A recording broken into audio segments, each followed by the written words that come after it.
Mail ने खाया, पुरुष ने खाया, नर ने खाया, तो कुछ दिन बाद उसके देह में रस रक्ता बनते हुए अंत में शुक्राणु धातु में परिवर्तित हो जाता।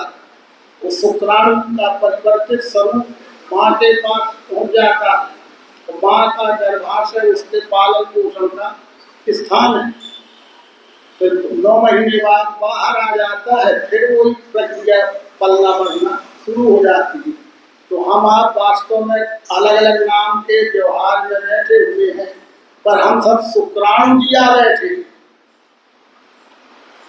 हम सब शुक्राणु है ना, अपने अपने पिता में थे शुक्राणु के रूप में, माँ के माध्यम से आए हैं और अब इस रूप में बदल गए हैं और फिर उसी रूप में फिर होना है। मूल में भूत है तो मध्य में ग्रस्त है हुए, अंत में फिर अव्यक्त, इससे शोक है वृथा।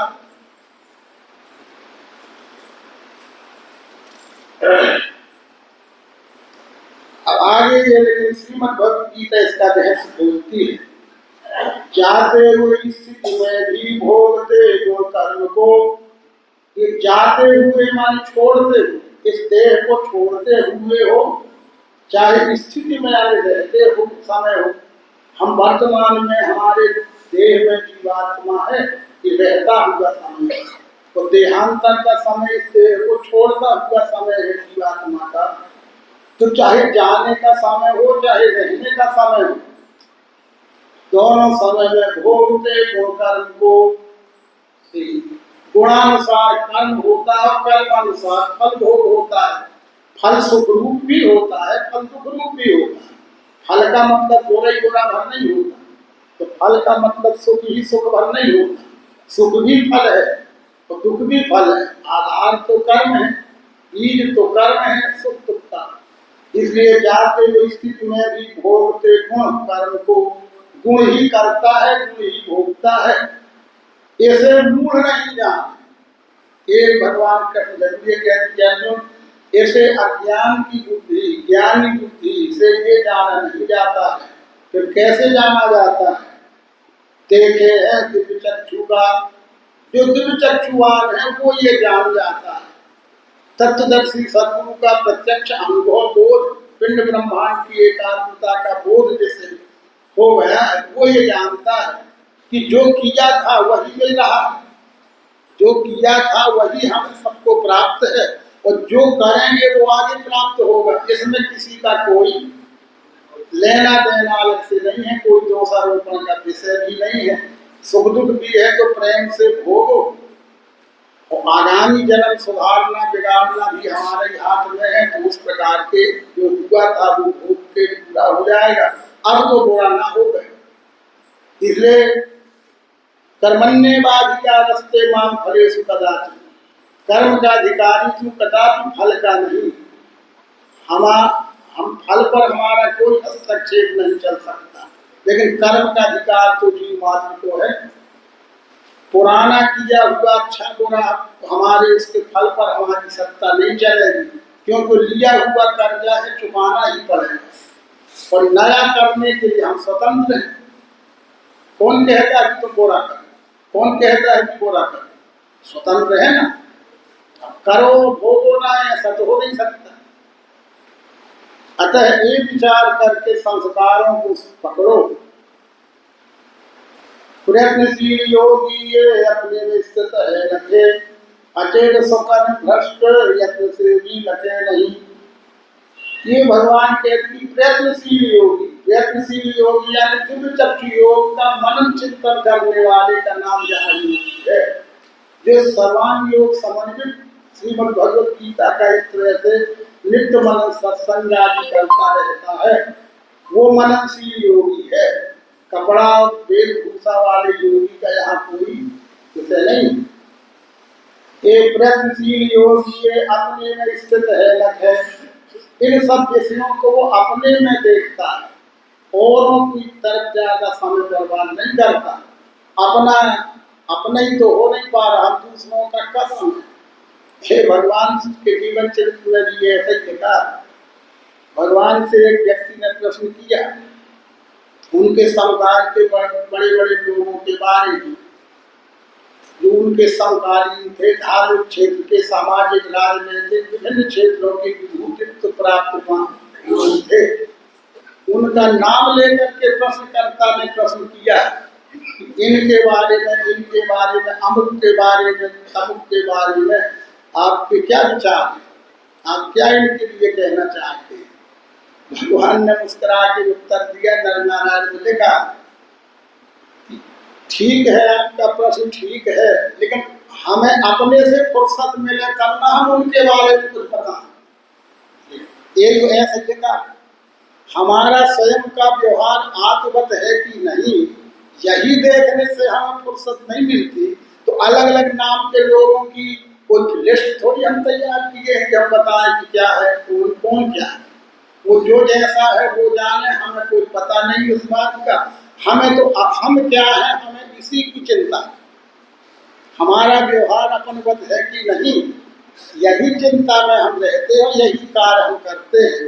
हम किसी के बारे में कुछ नहीं कह सकते।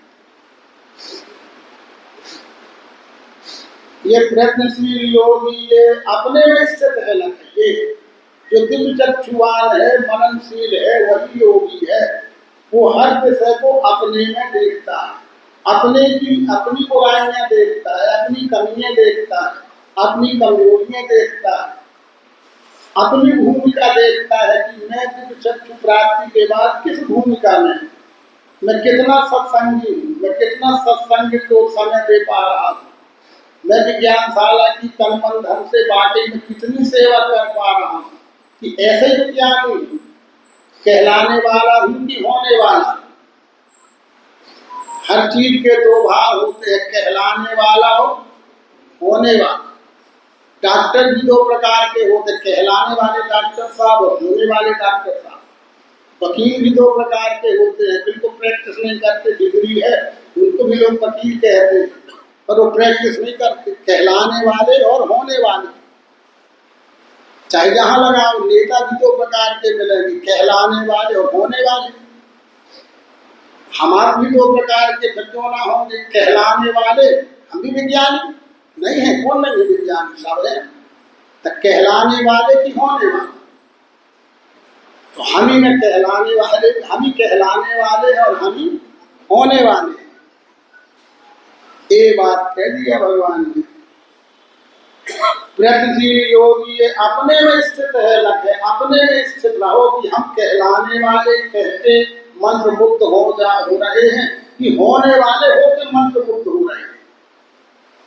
कहलाने वाले की मंत्र मुक्तता ज्यादा दिन नहीं टिकती है, होने वाले को तो कोई कहे चाहे ना कहे, वो तो है ही, वो तो है ही है, उसको क्या कहना पड़ता है।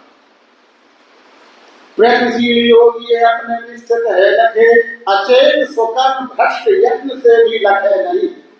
अचेत यानी जिसे तत्वदर्शी सदगुरु का सानिध्य प्राप्त नहीं है, वो अचेत है, वो अपने स्वकर्म की जागृति होगी नहीं हो सकती उसको, तो अपने स्वकर्म से वो च्युत हुआ पुरुष माने भ्रष्ट है, माने च्युत है।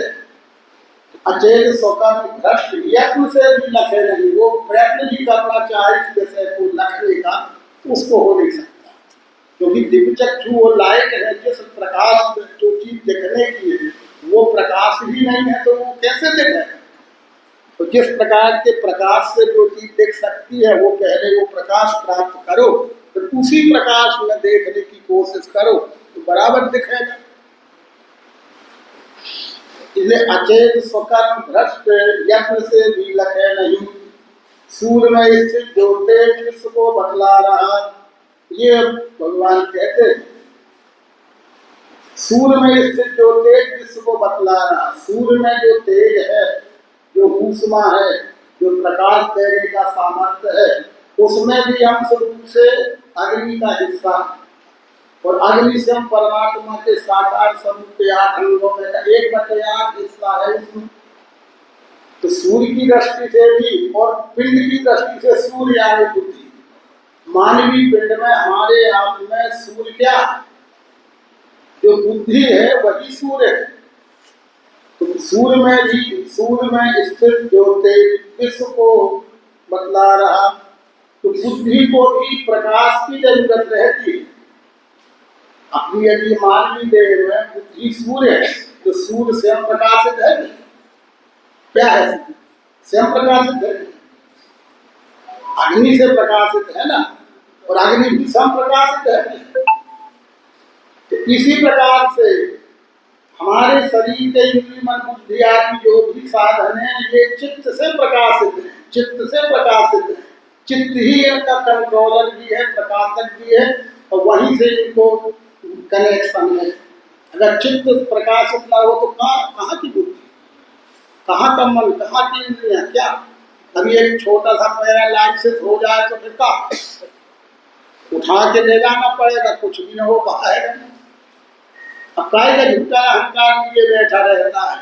एक बात, छोटा सी बीमारी पैरालाइसिस हो जाए तो वो लाश कर देती, तो फिर ये बुद्धि का अहंकार भी क्यों पालते।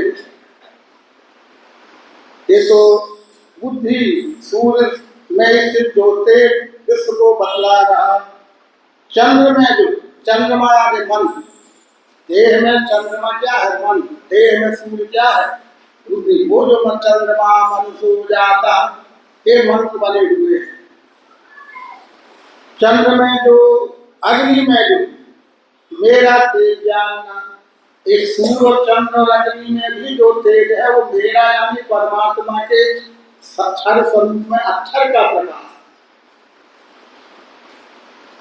भूतों को भूमि में घुस के बल से ढांकता हूँ मैं, भूतों को यानी प्राणी मात्र को, भूतों को भूमि में घुस के बल से ढांकता हूँ मैं, रसात्मक चंद्र होके करता हूँ पुष्प औषधि के चराचर सृष्टि को उत्पन्न करने में, भूतों को भूमि में घुस के बल से ढांकता हूँ मैं। जैसे एक गेहूं, चने, कोई भी फसल हो, मटर हो, उसके बीज होते हैं, किसान द्वारा मिट्टी में बोए जाते हैं, ऊपर से ट्रैक्टर चलता रहता है और हमारी बोनी होगी चुकी है, पर आगे वाले किसान की बोनी बाकी है तो वो हमारे बोनी पर से वो ट्रैक्टर लेके चला जाता है, बार बार आना जाना ट्रैक्टर आदि का बजन का चलता रहता है। फिर भी अंकुरण जब होता है तो देखो वो इतना बारीक मुलायम अंकुरण इतनी मोटी परत को भी अलग कर देता है। हम किसान होंगे तो ये उदाहरण से हम देख लेंगे। आज हमने अपने खेत की बोनी कर दी, चारों तरफ से बीज डाल के अच्छी तरह बो दिया, आगे अगले खेत वाले किसान का भी खाली है तो वो तो जाएगा ना, बोनी किसकी रोकेगी। हमसे पूछेगा भी भैया कि निकाल लें क्या, खेत खाली पड़ा है बोना है आपका तो हो गया, अरे कोई बात नहीं है, खाली थोड़ी पड़ा रहेगा, ले जाओ, लाएगा भी ले जाएगा भी, 2 बार 4 बार भी ले जाएगा। ज्यादा हम कहीं भैया अलग अलग जगह से ना ले जाना, एक जगह से ही बार बार आना जाना, चल भैया ऐसे कर लेंगे। फिर भी क्या वहां के दाने नहीं जमेंगे, नहीं जमते। तो इतने बारीक अंकुरण निकला गेहूं चना कुछ का, और इतनी मोटी परत, तो कई बार ट्रैक्टर आया गया, हार्वेस्टर आया गया तो उसके दाने न जमना थे, पर उतनी मोटी परत को फाड़ के वो अंकुरण आया। तो किसने यहाँ उसको बल दिया कि नहीं तुम बाहर निकलो, हम यहाँ से प्रेशर करते। किसका प्रेशर है, वो स्वयंभू प्रेशर चल रहा है। ये है परमात्मा का स्वयंभू चमत्कार। भूतों को माने चराचर सृष्टि को भूमि में घुस के बल से ढांकता हूँ मैं, रसा में माने परमात्मा के अक्षर भाव का स्फुरण, अक्षर का स्फुरण निरंतर चल रहा है। वो बल अक्षर का बल है, शक्तिशाली माने आत्मा निर्मल निराकार का। भूतों को भूमि में घर बल से रसात्मक चंद्र हो गए करता हूँ पुष्प औषधि। ये चंद्रमा का प्रकाश ना मिले तो किसी भी फसल में रस नहीं पड़ सकता। अगर सूर्य का प्रकाश ना मिले तो फसल में वृद्धि और उसका विकास और कार्य नहीं हो सकते। पर अगर सूर्य के प्रकाश से सब हो भी जाए, लेकिन अगर चंद्रमा की किरणों का प्रकाश ना मिले तो उसमें दाना नहीं पड़ सकता। तो रसात्मक चंद्र औषधि, कोई भी औषधियां हो, अनाज हो, कोई भी फसल हो, फल फूल हो, चंद्रमा के प्रकाश से वो पुष्ट होते हैं। रसात्मक चंद्र हो के करता हूँ पुष्ट औषधि, पुष्ट करना हो के मैं स्वान प्राणियों के शरीर में अहम वैश्वानरो भूत्वा प्राणिनां देवासिता प्राणापान समायुक्ता पचाम व्यंजन चतुर्विधम। हो के वैश्वान प्राणियों के शरीर में, प्राणी मात्र के शरीर में जीवित रहने के लिए आहार किया जाता है। आहार तो किया जाता है पर उसको पचन करने वाली अग्नि होती है। अग्नि में ही पकता है और अग्नि में ही पचता है। जैसे हम आपके भोजन कर रहे हैं, कहाँ पका है? अग्नि में, तो पचेगा कहाँ? अग्नि में ही पचेगा। हमारे जठराग्नि, पचाने वाली अग्नि को जठराग्नि कहते हैं और पकाने वाली अग्नि को अग्नि कहते हैं। तो अग्नि ना, अग्नि के ही 8 प्रकार हैं, इसीलिए वो पकाने वाली अग्नि है, एक पचाने वाली अग्नि है, एक रुलाने वाली अग्नि है, एक हंसाने वाली अग्नि है और एक ज्ञान अग्नि दग्ध करवाणी। ये सब बातें हैं। होके वैश्वानर प्राणियों के शरीर में प्राणापान वायु द्वारा, तो अग्नि को भी प्राण और अपान वायु की जरूरत पड़ती है। प्राण और अपान वायु का सहयोग लेकर के पचाता हूँ सुवर्ण में। पचायन्नम चतुर्विधम, चतुर्विधम यानी मनुष्य प्राणी के द्वारा 4 प्रकार का अन्न ग्रहण किया जाता है। खाद्य, चौसले और पेय। कुछ चीजें दाल चावल रोटी सब्जी चबा के ही खाई जाएगी ना, ऐसे थोड़ी दुकान है। ये खाद्य, कुछ भोज्य पदार्थ चूसे जाते हैं, गन्ना वगैरह को चूसने वाली चीज बहुत से खाली चौस। पेय, कुछ पदार्थ तरल पदार्थ के रूप में पिए जाते हैं और कुछ चाट के खाए जाते हैं, अवलेह वगैरह, च्यवनप्राश वगैरह, शहद। तो खाद्य, चौसले और पेय। पचाम्यन्नम चतुर्विधम, किसी प्रकार का अन्न खाइए मुंह से पेट में ही जाएगा, पर पेट में भी लीवर खराब हो, पचन शक्ति के रूप में आज लीवर, उसका नाम लीवर हो गया। अब लीवर ही खराब हो गया तो तुम खा सकते हो, तो खा ही लिया तो क्या करोगे? वो खा बड़ी मुश्किल खड़ी है। जिनके पेट में अल्सर हो गए, लीवर में अल्सर हो जाते हैं, वो खा ही नहीं पाते बेचारे। वो खा ही लिया है तो और समस्या है। तो वो परमात्मा के ही स्वरूप में जो अग्नि वैश्वानर है, जिसके संस्कार वैसे है, जिसकी अग्नि भी प्रबल है, अग्नि प्रबल है तो बढ़िया खूब खाता है, खूब पचता है और खूब तंदुरुस्त रहता है। और जिसके कर्म फल खराब है तो पेट ही अल्सर हो गया है, खा के देख ली, खा भी लिया तो फिर पचाने की समस्या खड़ी हो जाएगी। तो खुद ही हाथ जोड़ता है भोजन से खुद हाथ जोड़ता है कि भैया क्या करेंगे। मन तो हमारा भी है कि हम खा लें, लेकिन अब पचाएगा कौन? तो पचाने का सिस्टम ही बिगड़ा गया, माने हमारे कर्म बिगड़े तो सिस्टम बिगड़ा। फिर बात तो वहीं जाएगी, घूम के बाद कर्म में ही जाएगी। मैं ही सबों के ही मैं बसा हूँ। अंत में ये भगवान कभी कहते हैं कि अर्जुन, सर्वस्य चाहं निविष्टो मत्ता स्मृति ज्ञान मोहनम च वेदैश्च सर्वैर् वेद्यो वेदांत वेद विदित्तु चाहम्। मैं ही सबों के ही मैं बसा हूँ, मुझसे स्मृति ज्ञान न जानना है। सब वेद द्वारा लखयुक्त मैं हूँ, वेदांत करता और वो लखू मैं। ये मैं ही सबों के ही मैं बसा हूँ। मैं परमात्मा ही, मैं माने परमात्मा के व्यक्तिवाचक नहीं, सर्ववाचक है। मैं माने परमात्मा ही प्राणी मात्र में अक्षर भाव से है। मैं ही सबसे ही मैं यानी बोल प्रूफ।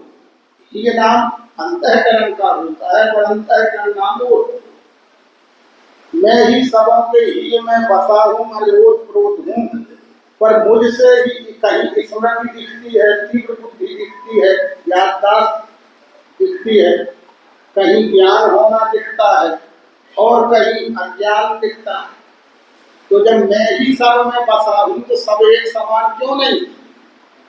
कुछ लोग ये तर्क करते हैं कि जब ईश्वर ही सब में समान रूप से बसा है, बसा तो है, वो समान रूप से बसा है, तो वो उनका तर्क यदि ऐसा हो गए कि फिर एक सा सब क्यों नहीं, तो एक सा सब इसलिए नहीं हो सकता है क्योंकि वो त्रिगुणात्मक व्यवहार में त्रिगुण है। इसलिए त्रिगुण होने के कारण जहाँ सत्वगुण की प्रधानता है वहाँ जागृति और स्मृति रहती है, जहाँ रजोगुण की प्रधानता है वहाँ शब्द ज्ञान और कर्म कांड के विचार प्रबल होते हैं, और जहाँ तमोगुण की प्रधानता होती है वहाँ पर अज्ञान होता है।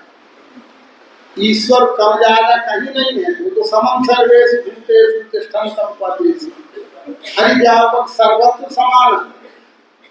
जैसे ये करंट है, विद्युत धारा है, एक एक हिसाब से पूरे वायर में घूम रही है। अब 0 पावर का बल्ब होगा और 1000 पावर वाट का बल्ब होगा, तो विद्युत धारा कम ज्यादा थोड़ी करंट देना चाहती है, वो तो एक सा करंट दे रही है। अब अपने अपने वाट के हिसाब से वो काम कर रहे हैं। वो मैं ही सबों के ही मैं बसा हूँ, और मेरे में 100 वाला भी फंसा है, मेरे में 1000 वाला भी फंसा है, और मेरे में 0 वाला भी फंसा है। अब 0 वाले को भी करंट मिल रहा है तो टिमटिमा रहा है, 500 वाले को भी वही करंट मिल रहा है, तो ज्यादा फोकस में है, और 1000 वाला तो वह बहुत फोकस में है। पर करंट 3 प्रकार का नहीं है, करंट तो वो एक ही है। तो ये बात से है सब वेद द्वारा लखियो के मैं हूँ, ये जरूर कह रहे हैं कि सब वेद द्वारा, सब वेद यानी जितने भी ऋग साम यजुर आदि श्रुति ग्रंथ हैं उनमें भी परमात्मा के बारे में ही, विश्व रूप के बारे में ही अनुभवी लोगों के द्वारा अनुभव युक्त लिखा गया है।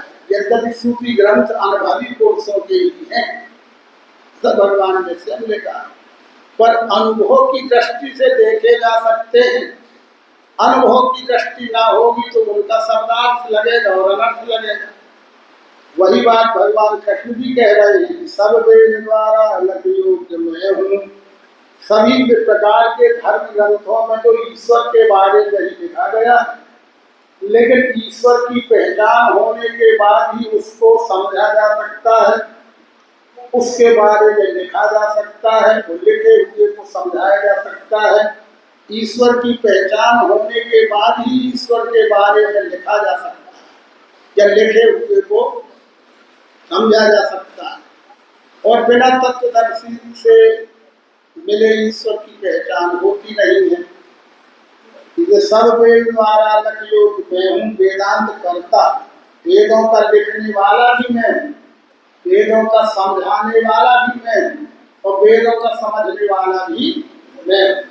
और ये मैं का क्या मतलब, जब तत्वदर्शी से मेरा अनुभव हो जाएगा तब तो मेरे बारे में कुछ लिखा जा सके।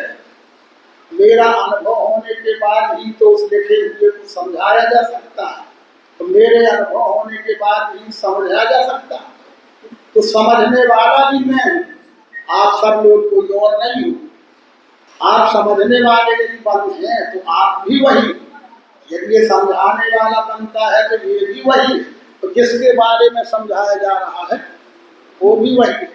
ये तीनों का जब तालमेल बनेगा, जब बात एक पटरी पे चले, नहीं समझाने वाले का दृष्टिकोण अलग हो, समझने वाले का दृष्टिकोण अलग हो, तो बात तो अभी फैल जाए, अभी फैल जाए। आप में से कोई भी उठ के खड़ा होकर कह सकता है कि स्वामी जी आप ठीक नहीं समझा रहे हैं, कि तो सिद्धांत विरुद्ध आप भाषण कर रहे हैं, कह सकता है, अधिकार है कहने का, वो तो कहना भी चाहिए। वो इतनी गहरी बात भगवान करते कि बिना इस विश्वरूप दर्शन को समझे, बिना सर्वांग योग को समझे, ना कुछ लिखने की कोशिश न करना, कुछ भी लिखने की कोशिश न करना। अगर लिखोगे तो वो तुम्हारा स्वमत हो जाएगा। बिना सर्वांग योग समझाने की भी कोशिश न करना, अपमान हो जाएगा। और बिना सर्वांग योग को समझने की भी कोशिश न करना, समय बर्बाद जाएगा। इससे अच्छा रोड की हवा ले तो अच्छी हो, काय जो पसीना पसीना हो रहे हो जब मन चित नहीं करे। इतनी बात है, वेदांत करता और वो लखूं मैं, वेदों का लिखने वाला भी मैं हूँ, समझाने वाला भी मैं हूँ, समझने वाला भी मैं हूँ। मैं ही संपूर्ण त्रिपुटी है ये।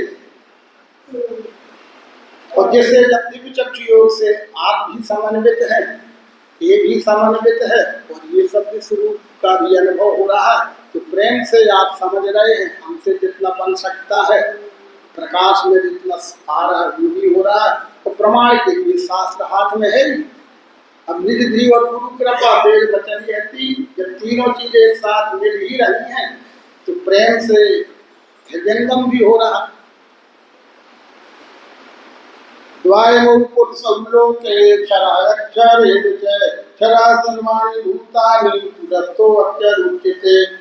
हे अर्जुन, विश्व में ये पुरुष दो है कि विश्व दो?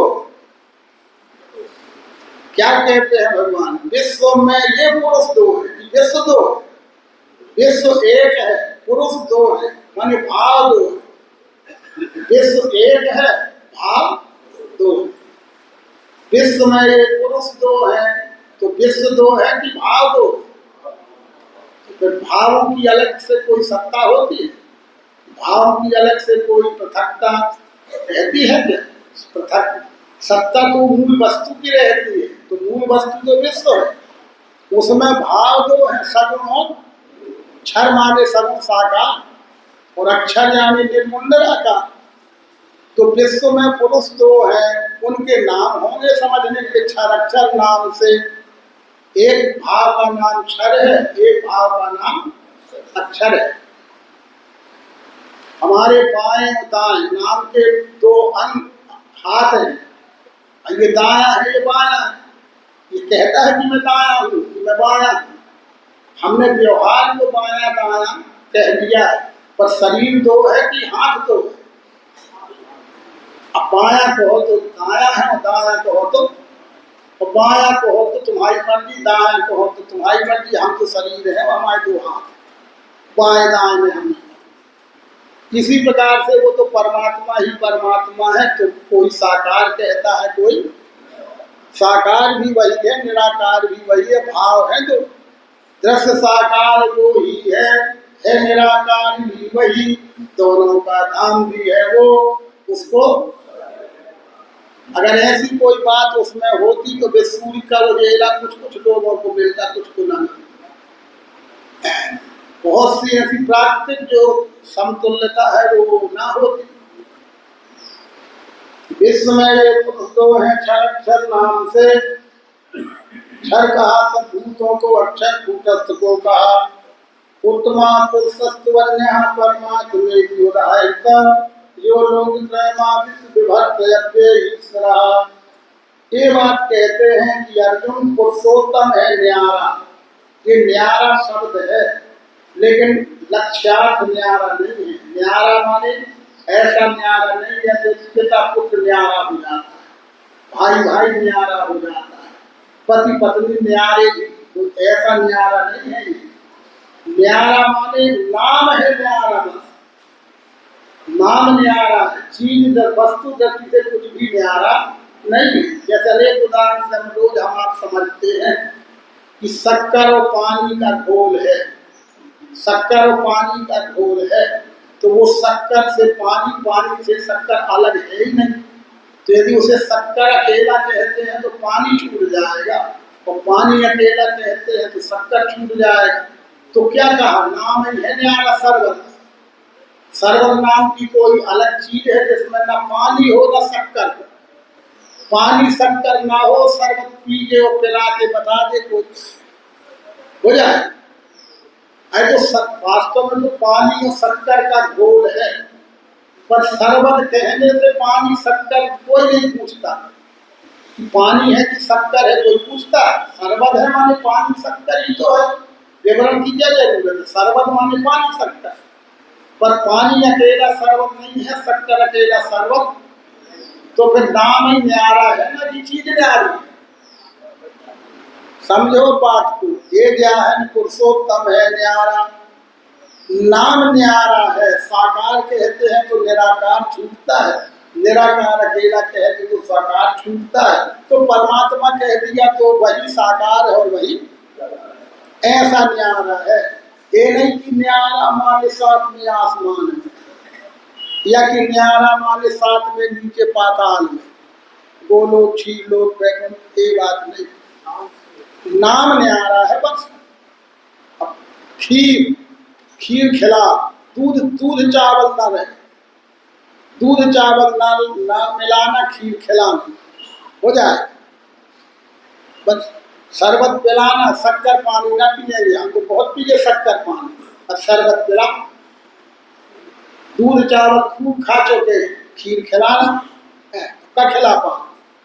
ऐसे ही हमें परमात्मा चाहिए, पर साकार निराकार न बता, परमात्मा बता।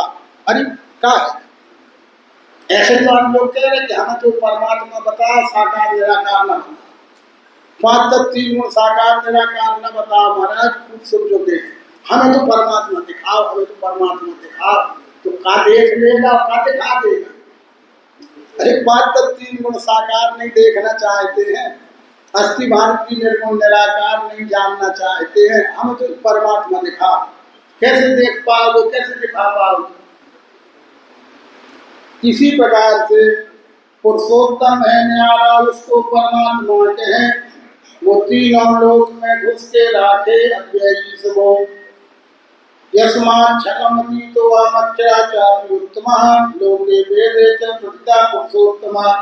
जब मैं हूँ परेशान, ये भगवान ने शरण बताई अपेक्षा कर सापेक्षता, कि जब मैं हूँ परेक्षण के, क्षर यानी 8 अंगों का समुच्चय स्वरूप, जो लिखने वाला भूमि रापो नलो वायु खम्बनो बुद्धि अहंकार में भिन्ना प्रकृति अष्टधा, ये दिखने वाला और बदलने वाला क्षर है।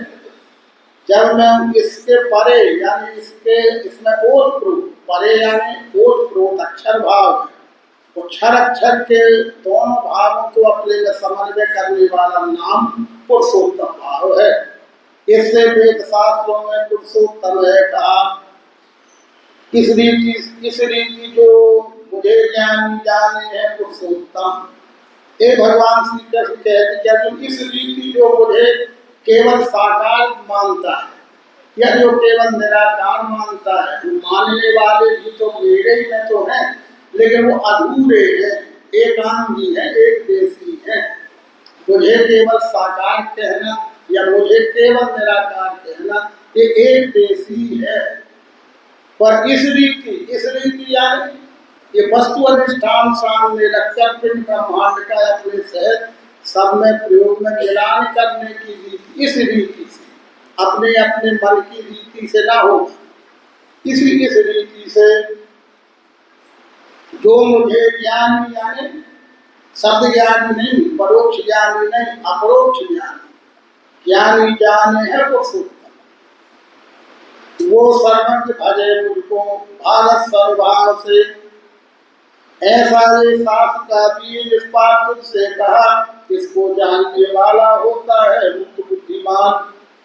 ऐसा ये शास्त्र का भी पूरे गीता के अब 15वें अध्याय के अंतिम श्लोक में पहली बार भगवान श्री कृष्ण के श्री मुख से शास्त्र शब्द निकल रहा है।